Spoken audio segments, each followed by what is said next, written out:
The Last of Us Part 2 had a very interesting PlayStation Experience panel, and this panel wasn't what we were expecting once again, much like what happened with Ghost of Tsushima, but it was still a good panel overall, in my personal opinion, because of the information that we actually got pertaining to the story, and the information that we got to potential future possibilities, and what got confirmed that is going to blow you guys' minds.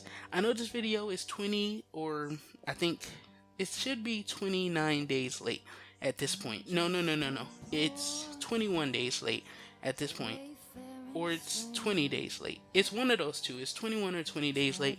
And I know that you guys probably have already found out about this information from other YouTubers, but that doesn't stop me from being able to recite this information and also give my thoughts on this information. And I apologize that it's taken me so long. I was working, I had gotten a new job. And one thing about me when I start working is that I try to give a job that I truly enjoy, and I was truly enjoying my job, my all.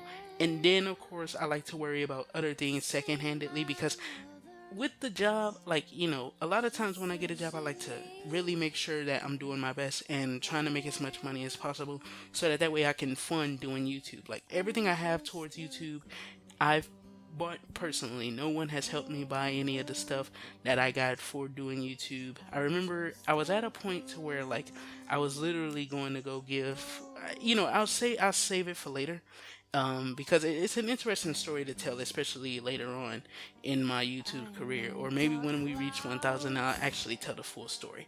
So let's go ahead and get into it. What you are currently hearing is the main voice actors of The Last of Us and The Last of Us Part 2. It's amazing to see the music and compositions for this game will be following the same footsteps of the first, because all this plays into the atmosphere and tone, and it's all seeming nostalgic and familiar, which is good because the setting of the very first game and the way how they establish like the atmosphere and stuff like that in that game pretty much is another element that made the game. It's another element that made the game feel real even in the cutscenes. Like, you know, I've never truly experienced a horror game, and you can say that maybe it's just because I don't play enough video games, but I've never truly experienced a horror game much like The Last of Us. Like, there's nothing like it. I mean, it's more so of a survival horror, so it's not 100% horror, so I wouldn't put it in the same kind of field as like Silent Hill. I would put it more so on the same kind of field as like Resident Evil. Silent Hill, in my opinion, it can be called survival horror, but that's a 100% horror game in my personal opinion. It's psychological. It's meant to fuck with your head, literally. Like, it's in your head. Like, everything in that you experience in a good Silent Hill game is in your head. I haven't even played the games. I will watch people play the games, and as a matter of fact, I won't even touch Silent Hill. I gotta be honest. I won't even touch it. I fucking love horror games, and I won't even touch Silent Hills because I just don't fucking I don't like the idea of like how much that game can fuck with your mind. So I mean, yeah, that's horror to me. Resident Evil, The Last of Us are like survival horror games. So I haven't experienced a survival horror game to where the cutscenes can make you feel just as much as like, yo, too much shit is going on, something is going to happen, as things like The Walking Dead or things like, films and stuff like that. Or hell, like as if you're still in the game yourself, you're still controlling these characters and you're still trying to keep yourself from dying by doing some kind of fuck up. And when they start talking, you're just like, okay, guys, you're doing too much talking.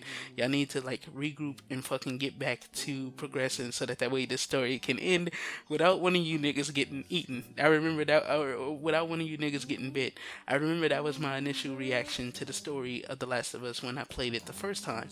So the things that got announced were one, that a pregnancy will be in the game. Now, we did see the American Daughters, of course, poster in Uncharted 4, which looked like it was Ellie, but it could have also been Anna now that we know that a four-letter named woman will be in the game. And who has four letters in her name? Anna. Two, a large part of the game will take place in Seattle, and we already knew this from the concept arts to the trailers, and of course, people were just putting it together, and it was interesting to get Neil Druckmann to actually announce this. So, early. I feel like the game probably still has another 2 years before we actually see it released. So yes, I'm definitely looking towards a 2020 release, not a 2019 release. If they do it, maybe we'll see a demo of the game. Maybe we'll see the beta of the multiplayer. But I don't think that the game will be coming in 2019. I believe that they'll probably just do something special, such as like a such as a game demo at a booth and stuff, probably at E3 or something like that, just for people who attend to try the game early in 2019. And the third and most hype inducing one is that the game play will be at E3 next year. Some gameplay of some types. I know that the person who was doing, I don't know her name because she's not a like gaming YouTuber. She is a YouTuber if I'm not mistaken. But I think she's the woman that does like all of the like the food creations and stuff. I think she started off doing like when she was drunk food, making food while she's drunk and stuff. I'll put her name. Of course, I don't have no problem respecting her and not actually butchering who she is. Of course, she got to see it a little bit earlier than us, and she said that it looks even better than the first game. She seems to be a genuine fan of the first game. She knew what she was talking about when it came to like asking questions. So she seems to be a fan of the first game, and that's definitely a good thing because a fan of the game actually asks questions that we want to know, and she was asking questions that I wanted to know and that I didn't even know I wanted to know. Sadly, Neil Druckmann or Haley Gross or anyone else couldn't say too much, but it was still good to see like questions that I would have personally asked being asked by this woman. So definitely, we will see the game next year. Like we will see actual gameplay. Maybe we'll finally see a cutscene that shows off Joel and Ellie, their new character models, a little bit more. Since the first time we got to see them, Ellie was just sitting down. Joel, we didn't even get to see his face, so whether or not he looks completely old now is something that's up for debate. But this has been your boy Amaziah. Don't forget to do a little A class gaming and everything you do. Don't forget to keep it A class. We will be seeing the game at E3 next year, niggas. And peace the heck